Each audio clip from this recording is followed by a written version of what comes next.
about and what it's about. So what it's about is the Museum of Time, which is this old Gothic church in Waterford in Ireland. I did my master's degree in Ireland and then I stayed on to work for a few years.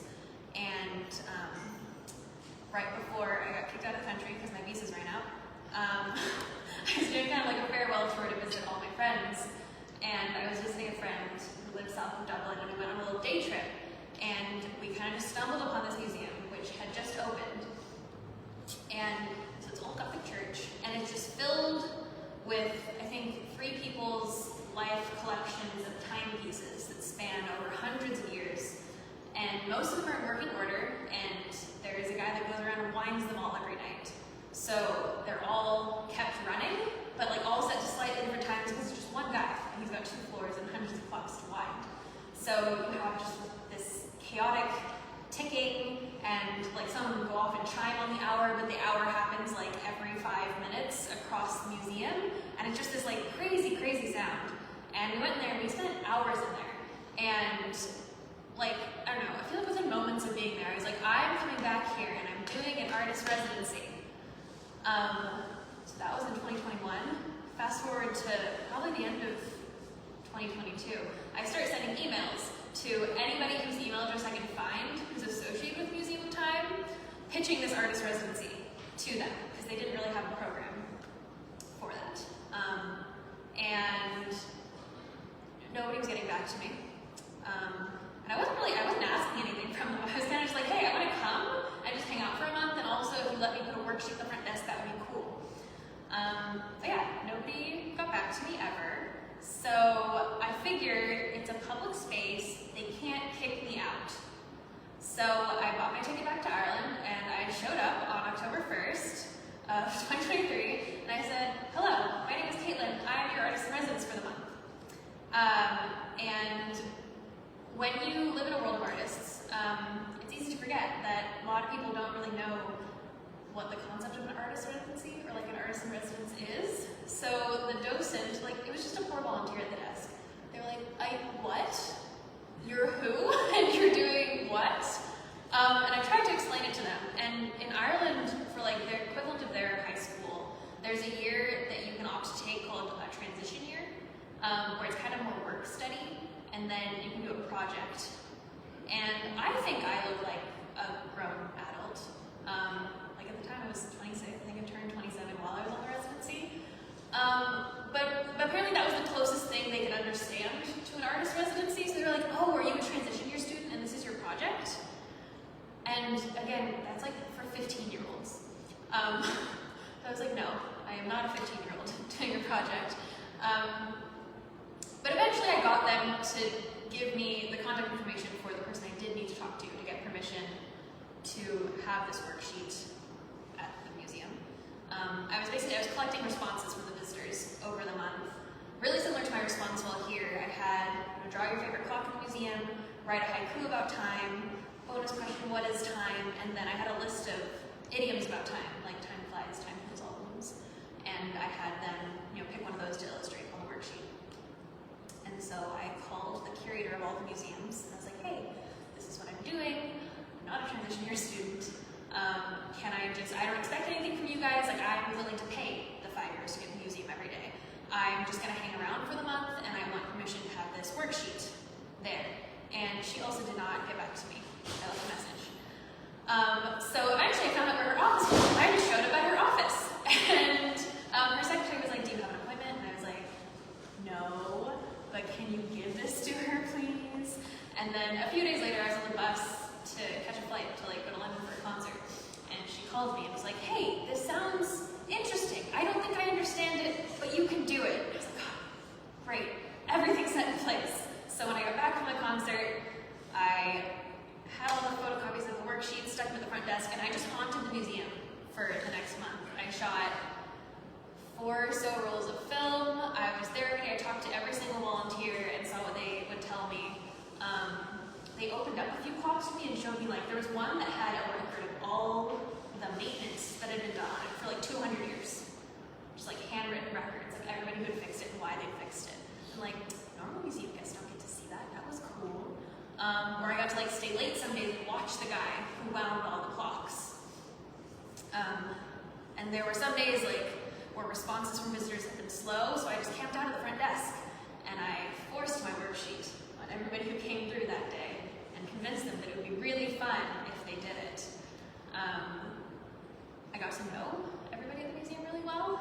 By the end of my residency there, they were sending me on errands, which was fun, because there was like a collection of museums, and it's called the Viking Triangle there, and they're all, you know, kind of run together, and so they'd be like, oh, can you take this paperwork to the medieval museum?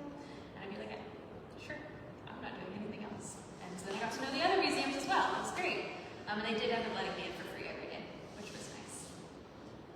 So at the end of that residency, I ended up with a ton of responses from museum visitors, which actually, all the ballpoint pen drawings that are on the clipboards, those are all responses from the visitors. Those aren't my drawings.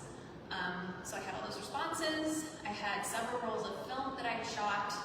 I had a full sketchbook full of quotes on time, because as soon as I fell in love with the museum, I decided this was a serious thread of like research in my practice, and I started just reading everything I could on time, spanning from like quantum physics, which when you get into quantum physics of time, it's really confusing and way above my head. But spanning from that to like, you know, weird poetry about the experience of time,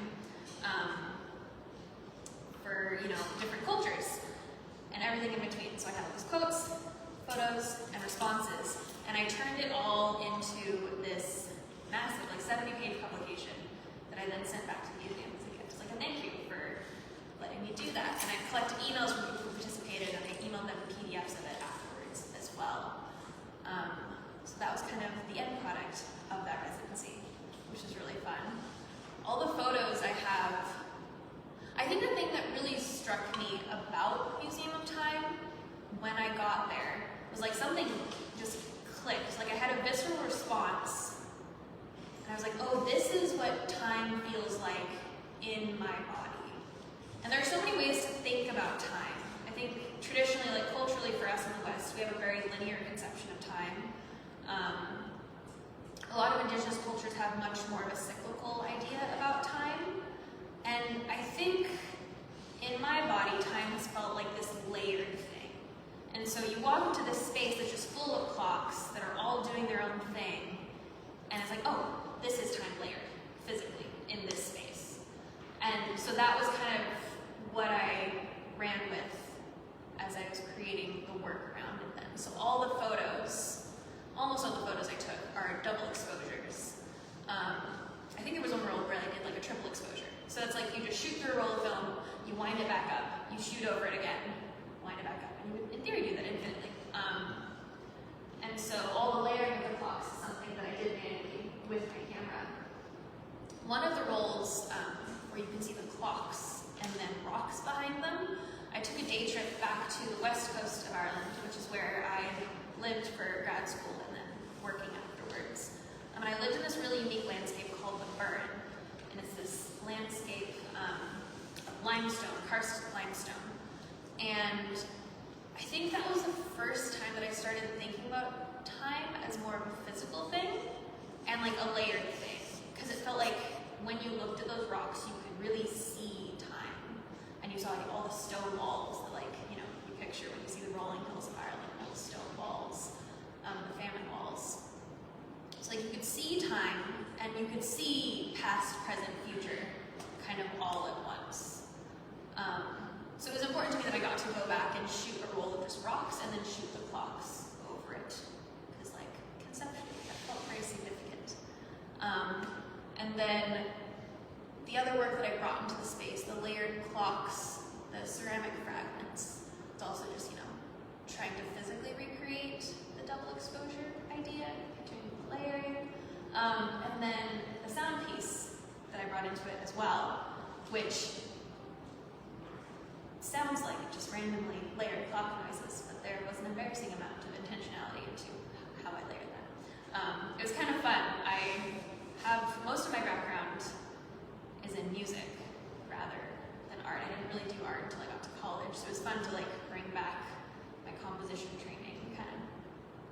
that as I created the sound piece. But that as well, you know, just all the layering and bringing that idea of time.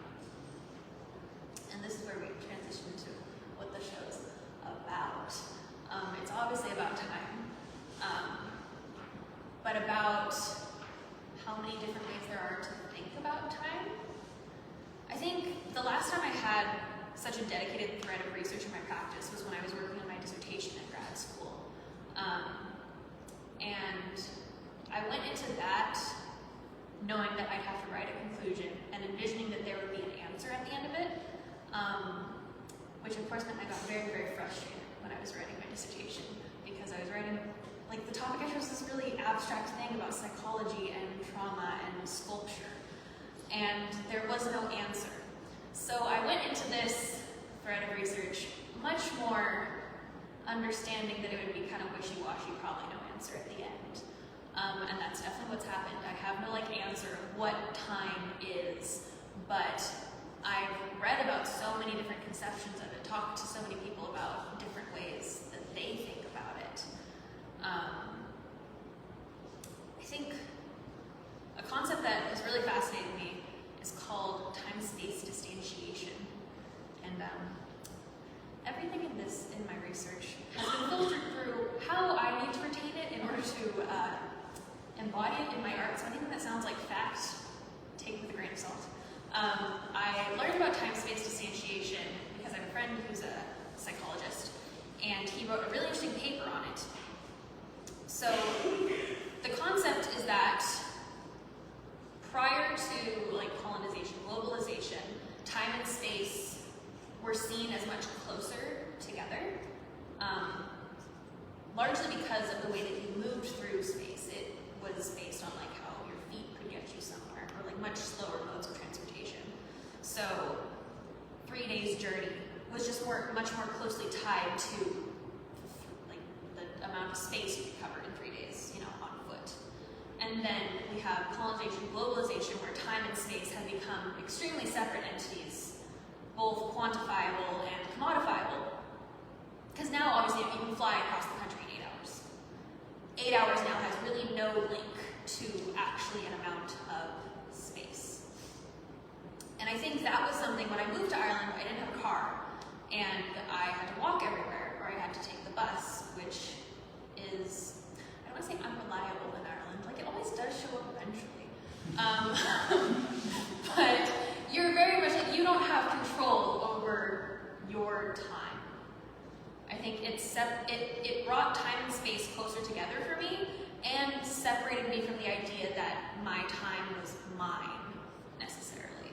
I think especially in the West, when we're so focused on commodifying time is money, we have to have ownership of our time. And that's also kind of like a Puritan work ethic thing. You are more morally good if you make good use of your time, if you do not waste time. And I think that's what made it hard. I have a hard time explaining a lot of the research that I've done, because a lot of it was from Indigenous writers, and that's just such a distant way of thinking about time from how I've been culturally steeped in time that I find it difficult to explain. I have a quote from Braiding Sweetgrass that's I can read it from here. Time is not a river inexorably running to the sea, but the sea itself. All things that were will come again. So again, that more kind of cyclical, non-linear idea of time. But also that ties into one of my favorite conceptions of time that I read about, which was the author described time as not something you use, but as the medium through which you live life. So it's just the thing that life is made of. It's the thing you're swimming through as you're living life. You can't necessarily use it. You're just going through it either way. Something that has become kind of my tagline. I signed it on the back of every single tiny print on my response wall. It's time isn't real, urgency doesn't exist. And I mean that's time is not real as a definitive concept. And urgency doesn't exist. That's become a very important way of thinking about time to me. I put it on a sticker that I made a series of stickers for the Portland So like, so many people in my hometown, or this is my hometown, the place where I'm living now, in Missoula. So many people have that sticker, and it's kind of fun to just see it around town on people's laptops and water bubbles. But I live with my best friend, and I think she would always talk about, you know, scarcity isn't real. And I think, what is urgency but scarcity around the idea of time? So I think we talked a lot about scarcity and abundance in our house and how that ties into our ideas of community. And that kind of, for me, just turned into, as I've been steeped in time and time research, into urgency isn't real. Like, we can choose to have abundance around the idea of time. And I think that's become increasingly important to me as my practice has become more community focused. Most of the time in my work, I do collaborative community zines. And zines comes from magazine. They're little independent publications. And so that's kind of what I did with Museum of Time. You know, I like going into non-art specific spaces and leaving prompts for people that are generally more artistic, but like, you know, they're probably not expecting to do art while they're in this space. Kind of collecting those and then pulling it together into a publication and being able to gift it back to the participants, which is what I envision doing with the responses I'm collecting in this show. And you know, I've done it at a UPIC flower farm.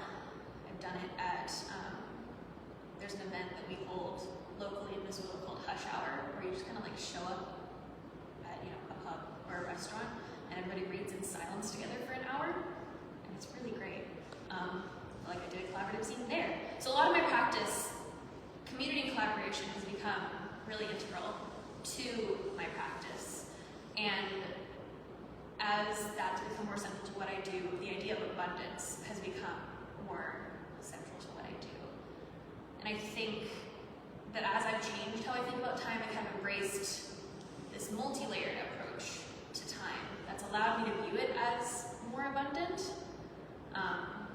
And I think choosing an abundance mindset with time, with resources, is like, it's a really powerful form of resistance in building community. And I don't know, I've been excited to see how that's been able to come into my practice, and looking forward to seeing how that continues to expand with like my next body of work, which I feel like is coming soon. Like, this kind of feels like finally bringing this into a show. Feels like, you know, we're coming to the tail end of the deep time practice, and something else will come next. But yeah, time isn't real. Urgency doesn't exist. That's the note I'm going to end on. I know how long I've been talking, but I feel good. Go ahead. Oh, no, I was going to If anybody has any questions, I'd love to ask. So your work seems to be unusual in the sense it decentralizes you as an artist, and you're almost showcasing the work of other people, but you're almost like you're behaving like a curator in an artistic sense. And so how did you go in the world of art? Did you start off as like, I want to be an artist, I want to show my work? How did you go from that concept to, I want to curate experiences of others and showcase that as my art? Yeah. I think that shift happened when I learned what a curator was. Because I definitely, you know, I started off in art school and like grad school being like, oh, I'm the artist. And then after grad school, I was on the board of directors for an artist-run gallery, and I started to get a taste of curation, and I got a grant from the Irish Arts Council that allowed me to take a course and get a curatorial certificate. And then, I don't know, I feel like curator is kind of like a lofty term, which I think is sometimes intentional. I don't always approve of like curators. I think sometimes the creation of the position is used to like create a hierarchy between curators and artists. Like, curators know things that artists don't, and that's why curators exist, which I don't believe. And then I actually got to work with other curators, and I was like, okay, cool, that isn't how it has to be. I worked with curators that are like that. But my first like big solo curation experience was a community show up in the north of Ireland, with a lot of people who like wouldn't consider themselves artists. They were just in the community. They would probably say they were hobby artists, which I think is an unnecessary distinction. But I was just given a ton of work with a vague theme that I think I got to create, actually. It was Journeys of the Mind. So it was like right after COVID, and so I was focusing on the idea of like, you know, you haven't physically left your house in years, but what journeys have your mind taken? And I just got this vast response to that work, and then I got to curate it in a way. It was really important to me that there was like no hierarchy among all the work that I received between these established artists and, you know, the weekend artists. And it was really cool to me to like feel like that was a collaboration I got to have with them. And I don't know, something just clicked when I had that experience, and since then, I've only curated in a very collaborative way. I really like to make publications with the artists that I curate shows with, so at the end of it, like, we have something physical that we've created together on top of the show. And yeah, I think while I was working in galleries, my own practice, it didn't take a back seat, but I didn't really show it publicly. And as I started getting out of galleries, which I'm back in a gallery now, my current job, but you know, in between, when I was focusing on my own work more, it just felt natural that those threads that I developed as a curator continued on in my work. And I think like other people are a big part of what like gives life meaning. Like nobody exists in isolation. I think the self only exists, like the self is defined in context, and it's you bouncing off everyone around you. And that idea is really important to me. So it's just kind of naturally stuck in my work, and it feels like a good place where I'm at, like with my practice right now. That is so important. Any more questions or comments for Kaitlynn? I know there's this question will be different between photographers, but how's photography and time relations with you? How do you find it mixing it? Is it against it? Is it collaborative with time photography? I think I've chosen to work in a way where I feel like it feels more collaborative, because I think I almost never just shoot straight film. Like, I'll shoot in a way where it's supposed to get messed up. Like right now I'm shooting exclusively on like 20+ year expired rolls of film, which really affects the chemistry, and I have no idea how anything is going to turn out until it comes back to me. For a while I was almost exclusively souping my film, which is when you soak it in something before you develop it. So like I did a roll of film that I soaked in seawater for like 2 weeks before I developed it. And like it looks post-apocalyptic. Like it ate up almost all the film. You still have some images, but it really messed with it. I've done like in dish soap, and you just get like cool distortions in the film. Or I'll do double exposures, where I know some artists, like it's important they plan their double exposures and they shoot very intentionally, but I believe in chaos because it's easier and cooler. So, you know, a lot of my double exposures end up with very, like you'll lose one image almost entirely because of how I shot the second one on top of it. And I don't know, sometimes it looks cool, sometimes it's trash. But I feel like because that kind of process is so important to me, it becomes more of a collaboration with ongoing time rather than like a capturing of just one moment, freezing of it, which I think is important for me in how I shoot. You talked about time in the abstract, yet you focused on clocks. What's your connection with Clocks? Just because, you know, the clocks that you focus on capture time at a moment, yet you also talked about it in the abstract. I think it's the layering of the clocks. Like if it were ever just one individual clock, I don't think I would have had interest in it. Like the idea of the individual clock does not interest me. But it's the fact that they were layered, and then that I could keep layering them, that felt interesting to me. And like the quote that I pulled the title from is even in the 18th century, a Chinese reference book called Western Clocks, Simply Intricate Oddities, Destined for the Pleasure of the Senses, Objects that Fulfilled No Basic Needs. So I read that quote kind of fairly early on, I think, in my time research, after I'd already fallen in love.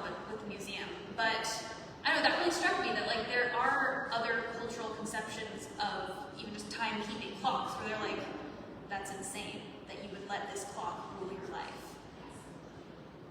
Which it kind of is. But when time is money, it has to. Yeah, so I think rather than like the clock, it's clocks that are important in the work. Like they have to be layered on top of each other, not just as like one entity. That sounded like such art speak. What might you leave us with for a prompt for how we might extend our concept of time or experiment with our relationship with it? Straight relationship. I think really meditating on the idea of urgency is a transformational thing. I think as I've really doubled down on that, I've had a lot of really interesting conversations with people who, like after thinking more about that, like that has been the biggest thing in changing how they think about time. Just like addressing the idea of urgency and like why we feel urgency when we feel urgency. Is it necessary to feel urgency? So yeah, I think just thinking about the idea of